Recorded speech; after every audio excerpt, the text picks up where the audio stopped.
Today on the Lowdown, a afternoon podcast, Sara Peralta gives us the lowdown on family-centered positive behavioral support. Over to you, Hannah and Marla. Thanks, Jody. Hi there, and welcome to the Lowdown. This is Marla, SLP and co-host, and with me here is Hannah Mahmood, OT legend and co-host. Hey, Hannah. Hi, Marla. How are you? Oh, I'm doing really well. How are you doing? Good, thank you. Awesome. Before we get into today's episode, we hope you'll take a second to subscribe on your chosen platform. This will help other people find us and get this information out to people who really need it. And you can find our podcast wherever you listen, and they're also available on our website at www.dsrf.org. Today, we have a really interesting topic for you, and one that's kind of a lifelong topic for a lot of our families that come here. We're going to be talking about behavior, and we're going to be talking with one of our new staff members who is a board certified assistant behavior analyst. And we want to acknowledge before we even get started that certainly there are families out there who've had a bad experience with sort of behavior intervention and behavior therapy in the past. And we're hoping to provide people facts and a balanced view, and also some information about how behavior work and behavior therapy has changed over time and grown into something that's a lot more beneficial for families. So we'll be digging right into it today. So as you mentioned, Sara Peralta is the DSRF's new behavior consultant. She completed her undergraduate studies at the University of Calgary and has a master's degree in education with a focus on autism and other developmental disabilities from the University of British Columbia. While completing her undergraduate studies, Sara worked at the DSRF in the summer camp programs, and then later as a teaching assistant in the adult reading programs. She was also an assistant in our very own Dr. Susan Fawcett's family-centered positive behavior support parent training program. It's a mouthful, but a really amazing program for families of young children with Down syndrome. She has worked as a behavior consultant providing support to children in a variety of settings for several years. And Marla and I have the pleasure of been working with her previously as well. And we're so excited for her to join the DSRF team. Welcome to the Lowdown, Sara. Thank you for having me. I'm so excited to be here. We're really excited to have you. I mean, we've known you for like a decade or maybe a little bit longer, and then you were gone, and then you came back, and we're so excited about it. And this is going to be good. I think this information is super important to chat about so that everyone kind of understands where the DSRF is coming from on this topic. Sara, in the grand history of the Lowdown podcast, can we ask you some secret questions to get started? She looks so nervous. It's okay. I'm excited to hear these. Okay, here great. We go. All right, so I'll start off with the first couple. So if you could instantly become an expert in something, what would it be? Could be anything. Gosh, an expert in something.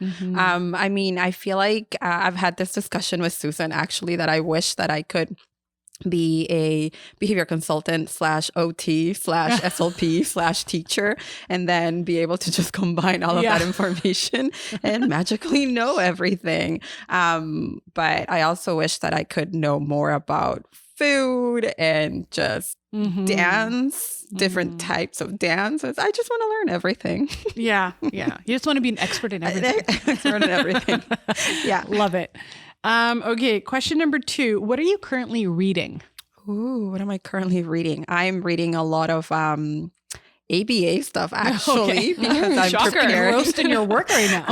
Because I'm preparing to write the exam to become a fully certified BCBA. So I'm not reading for pleasure right now. It's more studying. But I have a book. I have a list of books that I'm looking forward to reading. Soon, hopefully. Great. I know student life. I don't miss it for sure. Those board exams are no joke. Okay, next question. What is your favorite kids film right now? Oh, goodness. I mean, if we've had a discussion in the past month, you know that I can't stop talking about Encanto. We talk about Bruno every day of our lives. My daughter and I, actually my whole family is very passionate about the film. So it's gorgeous. I've only seen parts of it so far, but it's so beautifully done. Anybody can talk to me about Bruno at any point. And that music. Yeah, so catchy. For sure.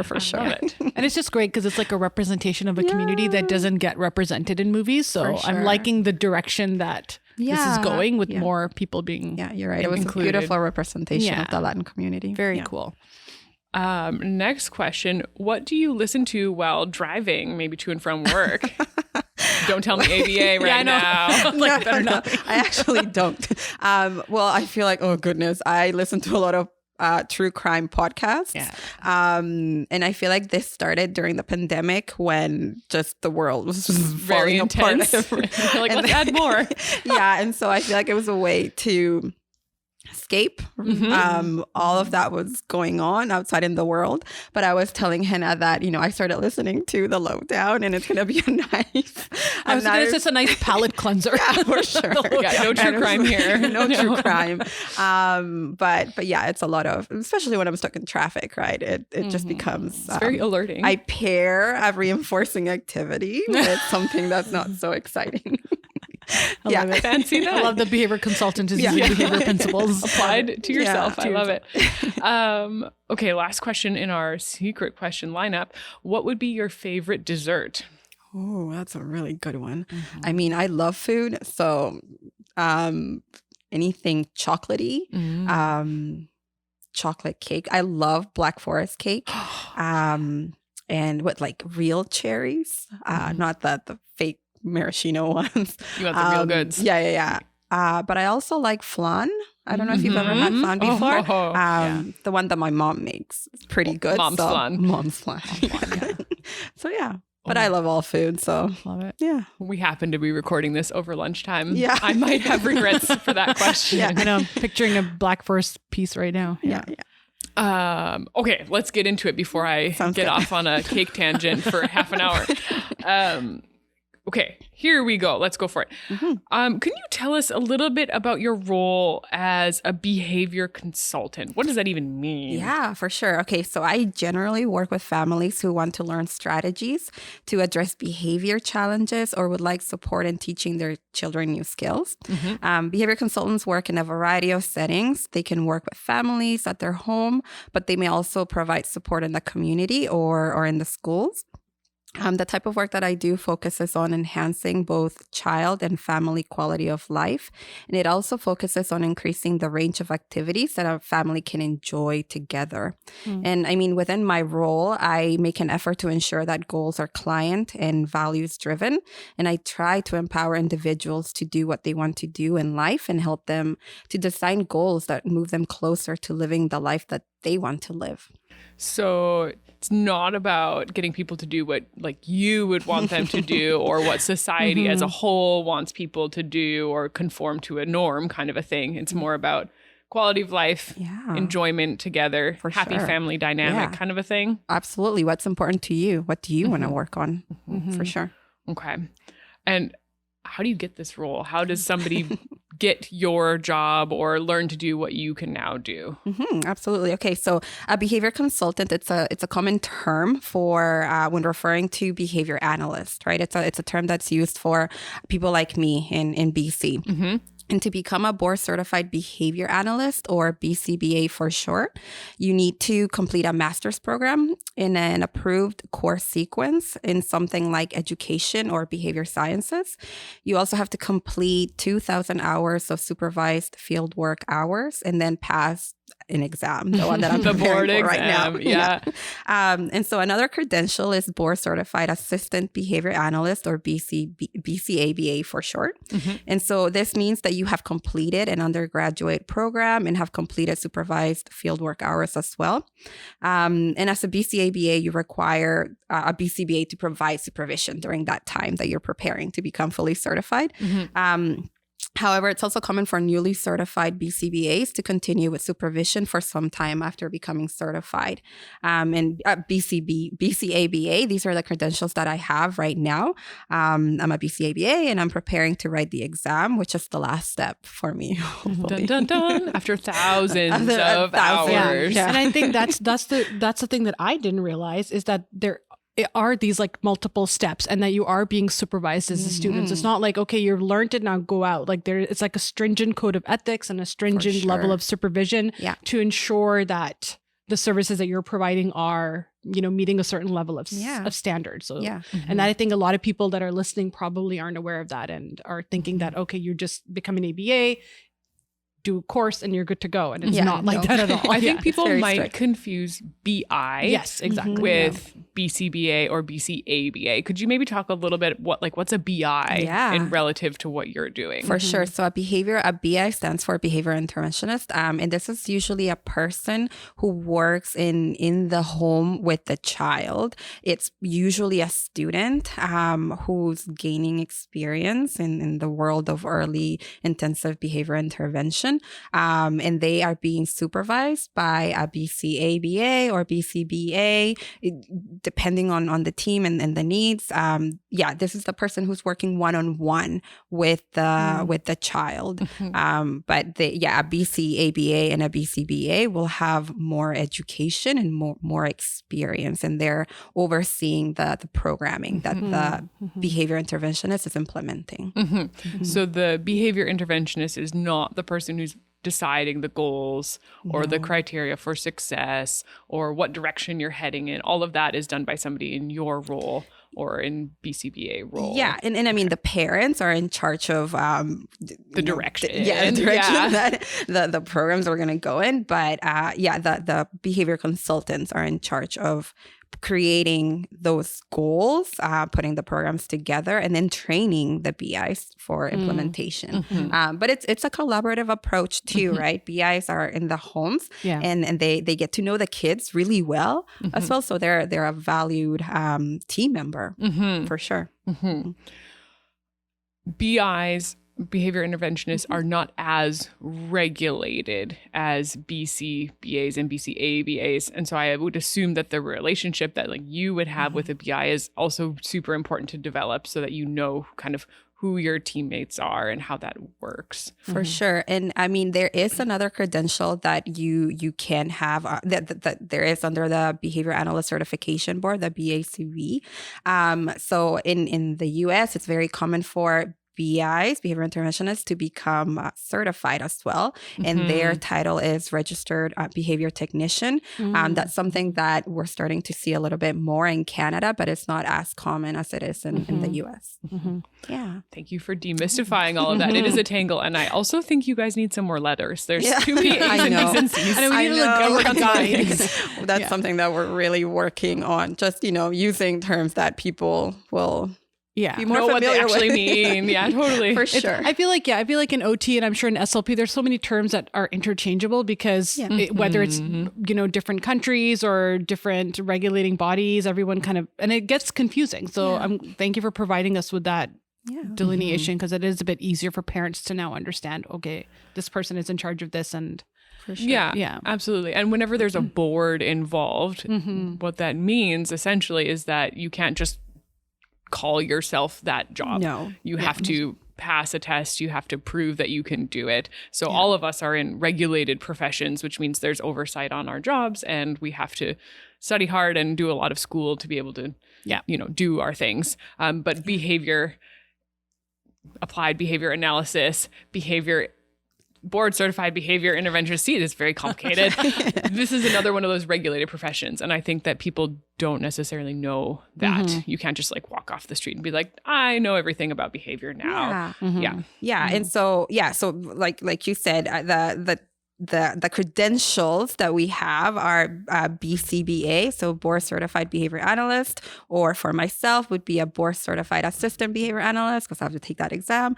And then there could be somebody who would call themselves behavior consultant, but that doesn't necessarily mean that they have the credentials under the BACB, the Behavior Analyst Certification Board. There we go. So yeah. Perfect. Good to know. Yeah. And good for when people are reading, Yeah. up about somebody sure. that they're considering hiring, like what all that actually means. Yeah. Yeah. Cool. Let's talk about applied behavior analysis, also known as ABA. Yeah. You guys need more letters. Can you tell us a little bit about like what's the history of this? Where does it come from? What's going on here? Yeah. So this is the way that I would define applied behavior analysis, or ABA.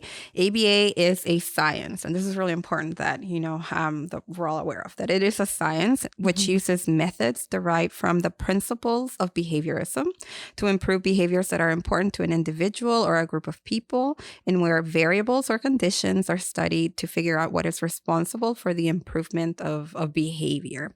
ABA has a history extending back to the early 20th century.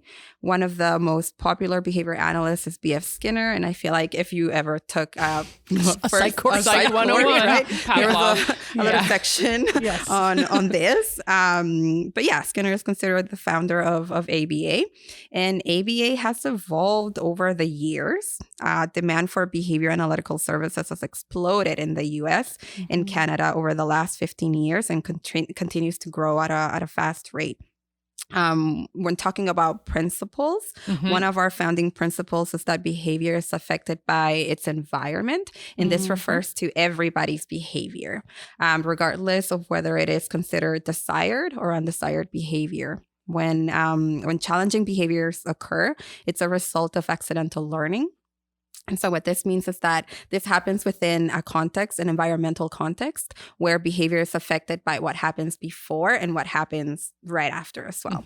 And it may happen because of what is functional to the learner at that time. So as behavior consultants, we analyze why the person may be engaging in those behaviors and what's maintaining them as well. So we don't focus just on challenges. We look at behavior as in various different ways. It's a more holistic approach. For sure. Yeah, like any action in context. Let's paint a little picture. So if we're talking about like behavior in general is anything that anybody does. So I get up and I brush my teeth in the morning. That's a behavior. Yep. But I could also get up and yell on the floor and not brush my teeth. And that's also behavior. And that's maybe where your role comes in, where you look at why is Marla on the floor and not brushing her teeth and having Why a is she tantrum. avoiding And it's going brushing her beyond, teeth? and it's going beyond just Marla the person, right? Like what else is in your Who else is environment there? that is What's affecting happening? that? Exactly. Yeah. And it doesn't have to be, something that would be considered undesired behavior. It could be, oh, Marla doesn't know how to do this. What can we do? What strategies can we do to teach Marla these skills? So yeah, it's looking at the whole environmental context. And I'm glad that you brought that up because it doesn't have to be a tantrumy behavior. It is like anything you do in your day is a behavior, right? So it's just like, okay, where is it that you need support For sure. to get to that? Yeah. That brings me right into our next question, which is ABA only used for kids with autism? This is such a good question, Marla. Thank you. I think that this is one of the most common misconceptions about ABA. ABA is categorized as a type of therapy for children diagnosed with ASD, and there is a significant amount of evidence to support that ABA-based strategies can help kids in diagnosed with ASD. For sure, there's a lot of research supporting this. However, ABA is also used in many other settings, sometimes in areas where people may not even realize that they're using ABA-based strategies. Ooh, example, please. Yeah, of course. So some of these areas are things like education, sports psychology, health and fitness programs, brain injury rehabilitation. Think of anything where there's a focus on behavior change, and most likely ABA-based principles are being used to shape the new behaviors. Even therapists at the DSRF use ABA principles. For example, incorporating fun activities after completing a task, using the child's motivation to work on specific targets, using prompts or assistance to teach a new skill, and then fading that out so that the individual can do so independently later on. These are all examples of ABA-based strategies. Autism is just one of the many areas where ABA can be used. Is it fair to say that behavior principles, and I think I remember our very own Susan telling me this once, that behavior principles are universal, right? So they can apply to everybody, whether it's your 2-year-old toddler versus a 12-year-old individual with autism, right? So Yeah. So when we learned how to drive, we those principles were being applied. When we learned how to read, those were happening as well. So yeah, good point. They can be used for anyone and everyone in any setting. In any setting, yeah. Can you tell us, I think you probably wanted to say a little bit more about the principles of ABA. So one, that behavior is a universal thing. And are there some other principles that you'd like to talk about that are underpinning ABA? Sure. I mean, another principle, one of our most foundational principles as well, is the concept of positive reinforcement, which is everyone's favorite thing, right? We all like getting things that we like, but also if we were to break it down, positive reinforcement basically means that something is added to the environment that increases the chances of that behavior increasing in the future. And that doesn't necessarily mean that it's good or bad. It just means that that behavior will increase, right? So when we get paid at work, that's positive reinforcement. Big one. That's a big one. That's a big one. And if we stop getting paid, we probably don't show up. Not show up, right? So that's just one example. But maybe let's say we have somebody who gets attention for shouting out answers in the classroom, right? And then now teachers like, Johnny, please don't do that, right? So attention was given to Johnny. And so Johnny likes the reaction that teacher gives him. And now he's going to go, oh, I like when you did that. So I'm going to do it more in the future because now I don't have to pay attention to the math problem that you're talking about. And now we're engaging in this conversation. And now we're doing something completely different that I like way more. So so when it comes to positive reinforcement, it just means that something was added and behavior increased, and it will continue to increase in the future unless there are changes to the environment. One of our most foundational things. But when it comes, in the type of work that we do, positive reinforcement is super important, right? Because we want to reinforce those specific target behaviors, and I mean that's incorporated at the DSRF all the time. I see it all the time, right? And I think it's such a funny thing for parents to be like, well, like, why shouldn't they just do this activity for the sake of doing it? And, in our population specifically, in individuals with Down syndrome, intrinsic motivation it's not there as often, right? They don't have that internal drive to get something done. So having those external reinforcers, especially, and it doesn't have to be tangible. It could be just a high five. Social Often praise. I find with my kids, I'm sure that like just a high five or like, oh my God, you did it. Great job is more than enough. But it is very important because you need that. And parents are always like, oh, I understand. And like you said, you gave the example of a paycheck or, you did a really hard task. You're going to go get yourself a glass of wine or a treat. Right. We all rely on it in our daily lives. 100%. So why would our kids be any different? Yep. I think culturally it can feel a little bit complicated because certainly there are cultures where, work ethic is really highly valued and practice for the sake of practice is valuable. And, commitment to a difficult task is valued. And so when families who come from those backgrounds don't see that in their kid with Down syndrome, they're like, what? Like, why aren't they just working harder to strive for this really challenging thing? And it can feel quite disappointing or confusing as to why, their kid seems to be so different from the parents and how the parents were brought up. There's definitely a cultural layer involved. Yeah, for sure. And I mean, reinforcement looks different for everybody as well, right? Some people like getting social praise, right? I'm not the type of person that loves having attention on me at all time. I avoid it. You're like, just give me chocolate, I'm good. Right? So some people, reinforcement may look a little bit different. It might be, hey, thanks so much for helping me finish that project that we worked on together. And that might be enough for another person, being called out in a meeting and saying, oh, wow, Marla, presented all of these ideas at the DSRF. Yeah. And Marla might be like, oh, no, thank you. I don't want that attention, right? So what's reinforcing for one person may not be reinforcing for another person. And so as behavior consultants, we really do try to learn more about what is reinforcing for the person. Yeah. And yeah. And sometimes those reinforcers are very individual and maybe unexpected sometimes. Yeah. Like, I have some kids who really have a particular interest. They really like certain movements and certain things, and that would be really reinforcing for them. Like, I am not keen on spinning around on the swing indefinitely. No. But a lot of my students are very into it, right? Sure. So that wouldn't be my choice of reinforcer, but for some of our students, absolutely. Yeah. In the same way, like coffee gets me out of bed in the morning, but my kids don't like coffee, right? That's not what motivates them to get up. Yeah, for sure. No, sure, your kids have coffee in the morning. No, they don't. They think they should like it. Like they'll give it a smell and they're like, why are you drinking that? That smells gross. I'm like, good, more for me. It's great. Good example. Okay. Are there other principles that you wanted to go over? Okay, sounds good. Yeah. So let's think about then what kind of tasks or activities or routines where can we use ABA? How do we incorporate it in our day? We've touched on it a little bit, but let's dive in. For sure. Yeah. So think of anything where a person or an individual wants to change a behavior, and ABA principles and strategies can be used to change this.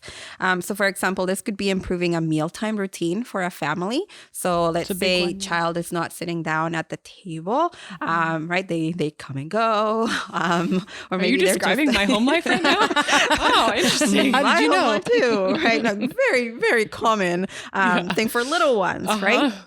Toddlers are always on the go. But yeah, it could be something like trying a new food or using utensils or whatever a mealtime routine looks like for the family. You could use ABA principles to teach students to not shout answers, like I said, right? So more classroom type of things. You could also teach an individual you could use the principles of ABA to teach skills like getting dressed in the morning or using, the bathroom. These principles can even be used for training adults in a work setting as well, right? So even when we as adults, have a new job, we get training. And so the principles of ABA and those strategies are still being used. So strategies can even be used to shape your own behavior, which is really important. For example, decreasing how many times a week you do takeout if you're trying to save money. Right? Wow, that's true. Yeah. I myself have used self-management system to improve my own sleeping habits. My sleep hygiene is not the best, for sure, right? I'm always working late sometimes. Sounds like you're studying for a big exam or something. Too, right? So I've incorporated a self-management system to change my own behavior. And I definitely use it with my own daughter as well, right? As a behavior consultant, I feel lucky that I'm able to incorporate the knowledge that I have into my own family routines, for sure. So yeah, it can be used in any environment where you want to shape or teach new behaviors. Sara, are there things that ABA does not help with? Yeah, that's a really good question. So as behavior consultants, we are required to work within our scope of practice, and the training that we participate in defines what that scope of practice looks like. When we don't have training in a specific area, we work collaboratively with other experts in other fields. So for example, many behavior analysts don't have specific mental health support training or SLP or OT training. So it would be essential for us to collaborate with other professionals on goals that would focus in these areas. We also work with other specialists such as sleep specialists and feeding specialists, but this will all depend on the needs of the child. Whenever there are specific areas that we just don't have the training in, we're required by our ethics board, we're required to seek additional consultation or to refer the client to another consultant when we encounter areas of support that we have not had training in. And yeah, so collaboration with other professionals is essential in the work that we do. So when it comes to shaping behavior, right, we try, but if that's not our area of expertise, we seek out other consultants or other professionals who will have much more training or the required training to shape those behaviors. And that's really like any therapeutic discipline, right? We do the same things where we run across, stuff that's outside of the scope of our practice. I mean, certainly, like, for example, there are SLPs who work in swallowing studies, but we don't do that in this clinic. So I'm not going to do that. We would have to refer that to the relevant person who can address some of those kind of things. Yeah. And the same with OT as well. Yeah. And I appreciate that there's a collaborative approach there too, because I mean, that's one of the great things about working here is that we do have a variety of people working here. So if I have now a question about behavior, I know who to go to, or if I have a question about anything speech or language related, right? And vice versa. So it's great because when you defined what you do as a behavior consultant, it was heavy on holistic and collaborative. So it's nice to see that kind of carries through with that. So. For sure. And I mean, I'm looking forward to learning more about what communication looks like from an SLP point of view, right? And what, we talk a lot about sensory profiles and what that means. So as a behavior consultant working here at the DSRF, I'm looking forward to learning from the other therapists here. So yeah, for sure. How does someone in your role strike a balance between shaping behavior towards what is accepted by, the broader society, or but also being an ally to a person's own identity and neurodiversity? I love this question. This is a really good question. And I think that most behavior consultants would be excited to answer this question because it really emphasizes an important part of the work that we do. Our priority is to listen and support clients in identifying goals that are meaningful to them and recognizing and empowering them because of their neurodiversity. We, as consultants, we have a responsibility to provide services that improves the client's quality of life, essentially. So when we meet with families at the start of services, we spend some time discussing what the individuals and the family's values and priorities are. And assessments may guide the type of work that we could be, the goals that we could be working on. But in the end, the client's priorities are always the focus. Consent is also super critical in the work that we do. And we assess consent regardless of an individual's verbal capabilities. We assess initial and ongoing consent. And this is key in the work that we do. And this looks different for individuals with different capacities, but it's an important part of in the beginning and the ongoing process. And I mean, I think it's important to note that we are evolving as a field, and an important part of the work that we do is ensuring that we listen and that we learn from people who are neurodiverse. We need to incorporate a collaborative approach to ensure that consent and collaborative goal planning are front and center in the process in everything that we do.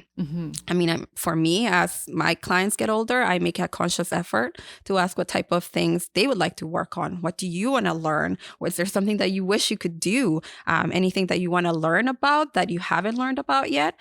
And sometimes I do feel like I have to advocate for my teen and young adult clients when parents may have a different idea of what they should be working on based on their experience, as opposed to what the client, that the young teen, that the teen or the young adult wants to work on. And it's not always easy, but I try to find a balance between what's important to the client and what others may want the person to be working on. Person's own goals and preferences should always be considered and included before and during intervention. I mean, I know that when I'm a happier individual, when I'm allowed to make choices in the things that matter in my life, and when my preferences are included as well. So I remind myself of this whenever there are tricky situations when the broader society expects something from an individual, and the individual's opinion is a little bit different, right? So the field of behavior analysis continues to evolve like many other fields. But I think that as a behavior consultant, we are more mindful also about neurodiverse perspectives. And we're trying to do the best that we can. And something that I've been hearing a lot lately is that when we know better, we try to do better, right? We are learning as we go. And I think that many behavior analysts are making a conscious effort to do better and listen to more neurodiverse individuals. Yeah. You brought up so many excellent points there. I think one of the biggest ones from my perspective is that sometimes there is a difference between what a child or a teenager wants for themselves and what their family wants for them. And actually, that's exactly the same as any child or teenager, regardless of their diagnosis. Sure, absolutely. I remember myself as a teenager. Sorry, Mom. So, if somebody is not super verbal and maybe not communicative in a traditional way, how do you get a look at what would be important to them? Or how do you get a sense of what their priorities and interests are? Because I think there's probably a lot of families who are in this position who are like, okay, great, but how is she going to find out what my kid, wants to learn or is interested in? For sure. Yeah, that's a really good question. And it's definitely tricky, especially if someone cannot communicate those priorities in their life in a vocal way. So what we try to do is definitely work with families or people who are important in their life. And we try to look at things that would improve their quality of life, right? For any person, what would be good? Most people like to contribute to society in one way or another. They like to do fun things, right? They like to enjoy the things that they do, right? What does your day look like? Is your day filled with tasks, or is your day filled with fun things too, right? We all need all of that. So it definitely looking at the whole, at the environment as a whole, right? So communicating with people who are important, but also thinking of what would make your life better? What do we think would make your life better? And then we try to assess consent as well. So, for example, for a young learner who may not be able to communicate their needs or their wants in a way that other people would understand, we have something called the open door policy. So this means that the client is free to leave the environment, the learning environment, if they don't, if they're not into it, right? If they're not into it. So this, if a person gets up and leaves, it's a good indicator that the environment is not their preferred learning environment. So we pay attention to that. And it's also important that we pay attention to how a person likes to learn. As we have, when we have many ways of assessing, preferences and things like that. So we use strategies based on what they're communicating to us. But it's definitely tricky, right? There's no answer that says, yep, this is it. But definitely communicating with other people and thinking about, for this young adult, what would an enjoyable life look like, right? And I guess if you're in tune to them being able to tell you, because sometimes if we're too shut off and we're like, nope, he or she is fine with it. No plan. Then, so we as therapists and behavior consultants have to open ourselves up to receive the signals that they're giving us. And they're using their body language. They're using various other ways that are maybe not verbal to tell us whether they like it, don't like it, want to do more or not. And I think often that's where sometimes we get tripped up, is where we're assuming one or the other, but not giving them the chance to really tell us in their own way how they are feeling about it. And keen observation is a huge part of it, right? And I can think of many examples of when I've made complex materials and I'm like, oh, this student's going to love this. And I present it to them and they hate it. And I'm disappointed, but I have to go with what they're showing me on that day. And maybe they're having an off day. Maybe I present it again later and it's great. Or maybe not. Maybe I missed something in what I thought they were going to be interested in and I need to start over and do something different with it.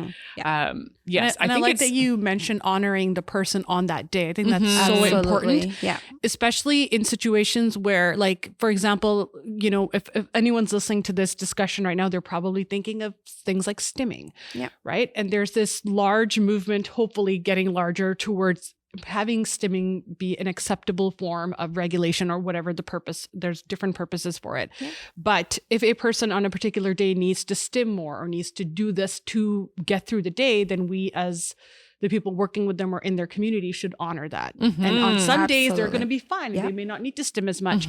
And I think that's the thing where some people have a misconception that, with behavior shaping, it's going to be to get rid of it. Oh my goodness. And that is not the case. Not at all. And I mean, I think that's such a good point, Hannah. We all self-regulate in different ways. I think that the ways that sometimes we regulate are just more acceptable by society, and it doesn't make them good or bad. It's just, as a society, we have said, yep, it's totally okay if you play with your ring or play with your, with your necklace or whatever. I know that when I'm nervous, I usually have a hair tie on my wrist and I'm playing with it and this and that. And that's a way of regulating when I'm nervous, right? But yeah, definitely providing opportunities for a person to regulate in a way that helps them.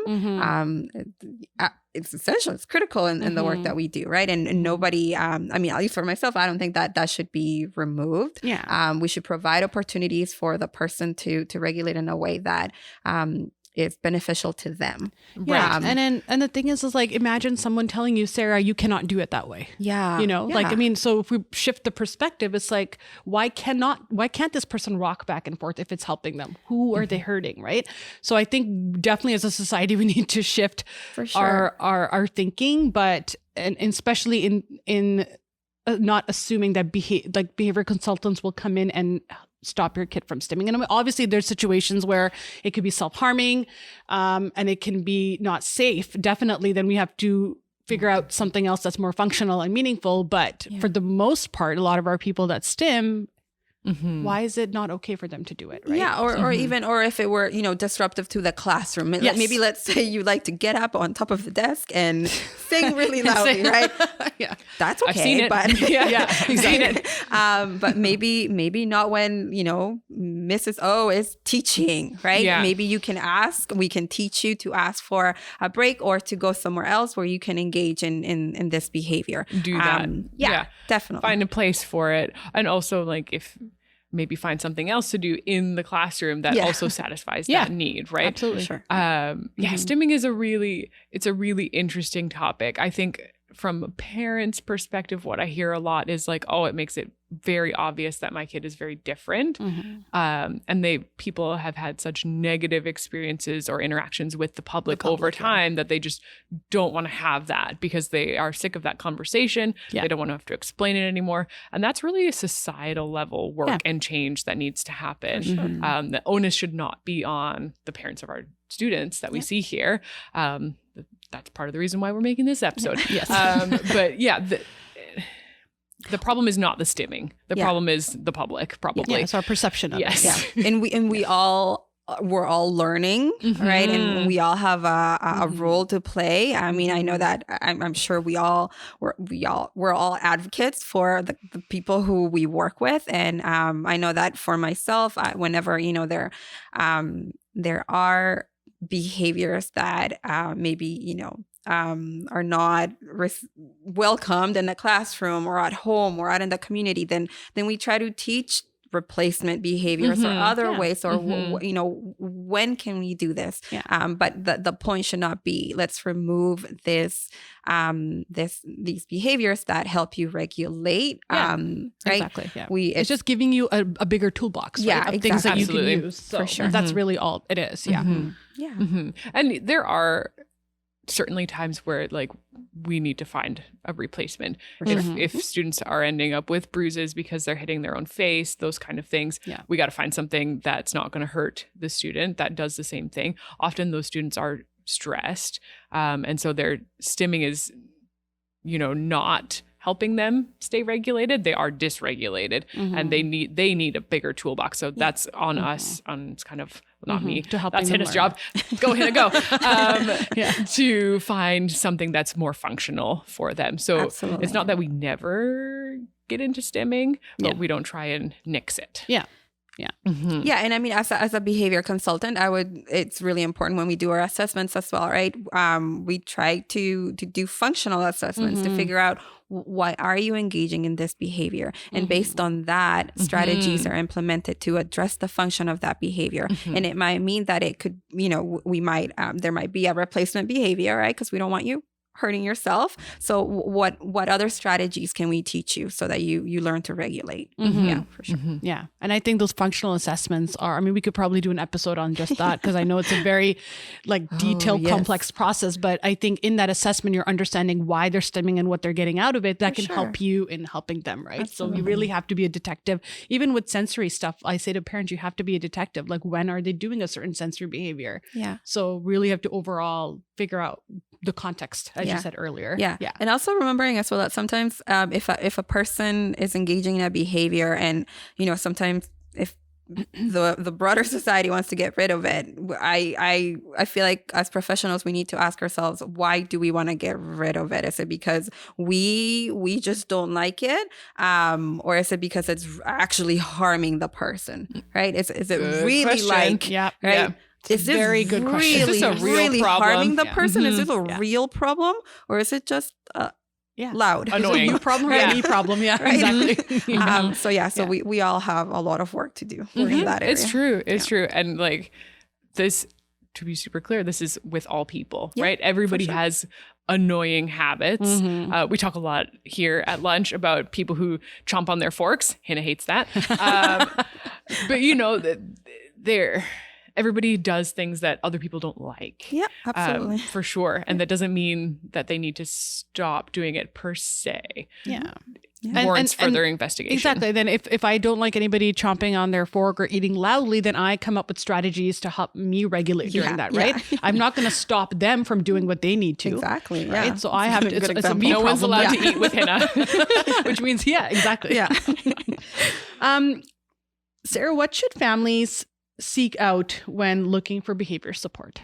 Yeah, so I think that families should look for a behavior analyst that will be a good fit for their family. So what this means is that it's, you know, you look for somebody who listens well, who has expertise in working with a neurodiverse population, someone who uses assessments to design individualized programming. I think that this is really important, that it should be individualized. This is key, and it should never be a cookie cutter approach. Another important factor would be someone who has a collaborative approach to providing services, given that we work with many other professionals as well, right? So if you have a person who's saying, no, I don't want to work with so-and-so or that type of specialist, then may not be a good fit.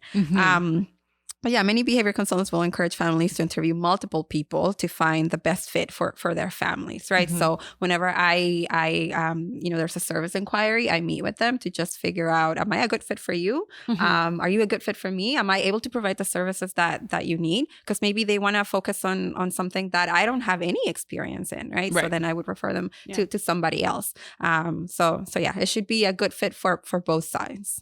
Yeah. Who are the key people you like to see on a team when you work with the family? Like, what's your ideal dream team? You guys have really good questions.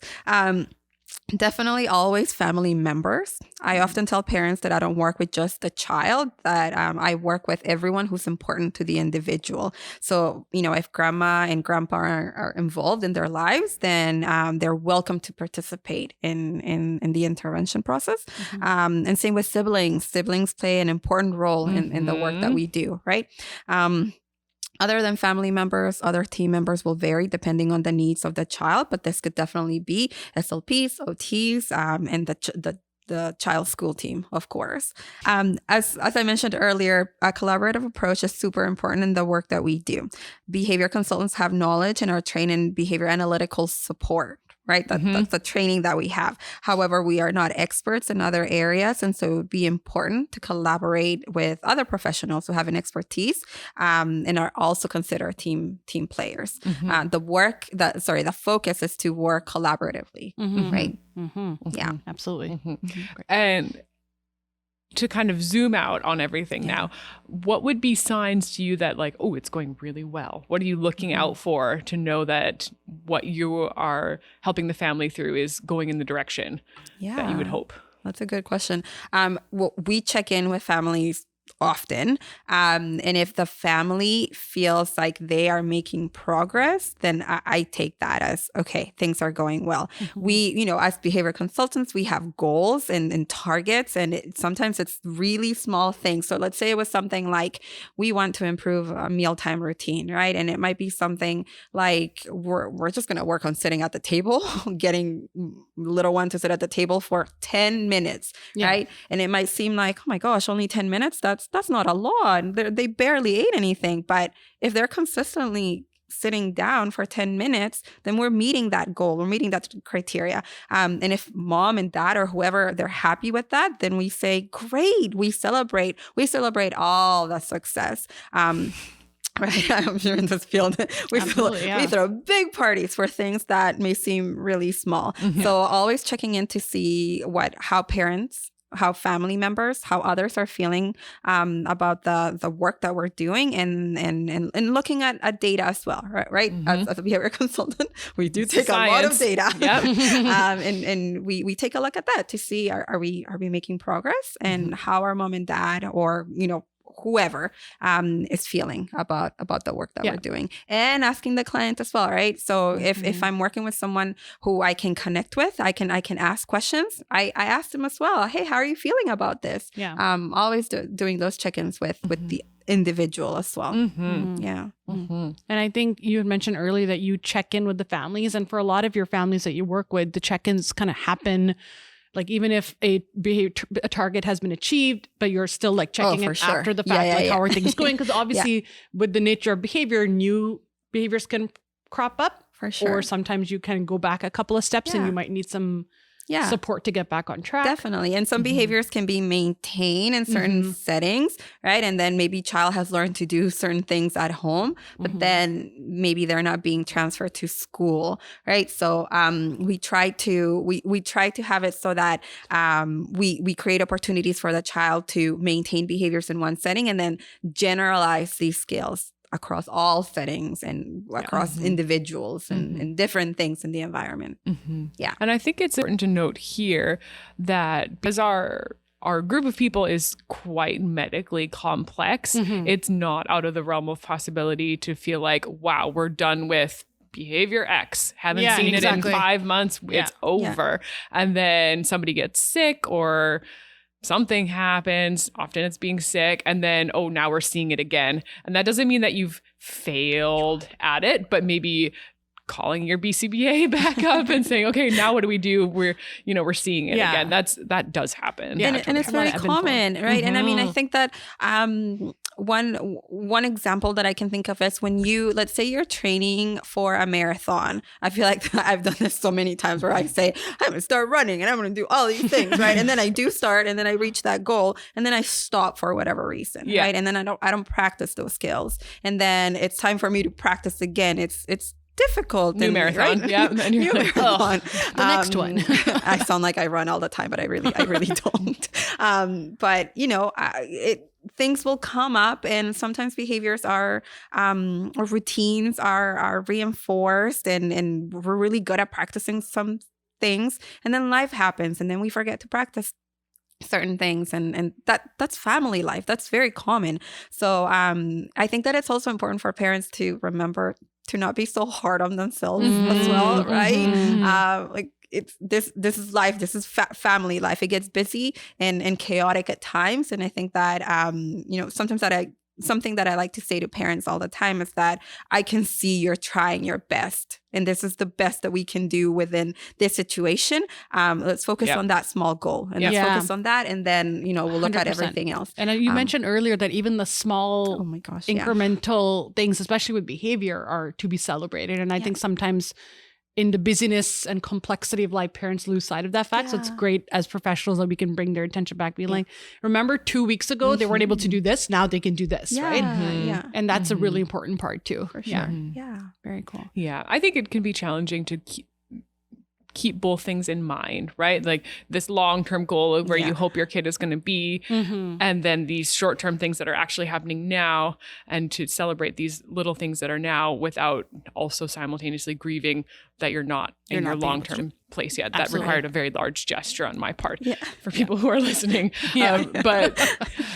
Yeah, I think maybe that's part of the part of the challenge there, and that's understandable, right? We all have long-term things that we want for ourselves and for people we care about, and also day-to-day things that just need to happen too. Yeah. Right? Yeah. Routines that And need you to only have so get much through. enough capacity for everything in your life, right? Yeah, So absolutely. there's some battles that you want to fight and some that you don't have to fight. So it's just it's hard to balance it all sometimes. So. Absolutely. So just to wrap things up, do you have any resources that you'd like to share for families who are like maybe a little curious about what ABA is and BCBAs are and all of that? Yeah, for sure. There is one book that I sometimes use with the families that I work with, and I like it because it has a lot of visuals. I'm sure Love we myself all love a visual. visuals. Yep, we're big Right? Fans of visuals here. Yeah, it's called ABA Visualized, and it basically you can get it through Amazon, and it's in Spanish as well. So Love that. that's pretty cool. Yeah, so it basically discusses basic strategies, and it comes with visuals, and it talks about how you can implement them. So yeah, we can definitely. It's called ABA Visualized. Yeah, Okay, we'll definitely put a link to that. yeah. It's a pretty cool Great. book. Okay. Yeah. It's a good little primer to start off with for Yeah, everybody. Good. absolutely. Fantastic. Well, thank you, Sarah. It's Thank been you a so much pleasure for to having have me. you It was so today. much fun. Thank you. Thank you. Yeah. We'll definitely have you back again for sure. This is, again, we've just scratched the surface. So Thank you. Yeah, thank you. Yeah, thank you for having me.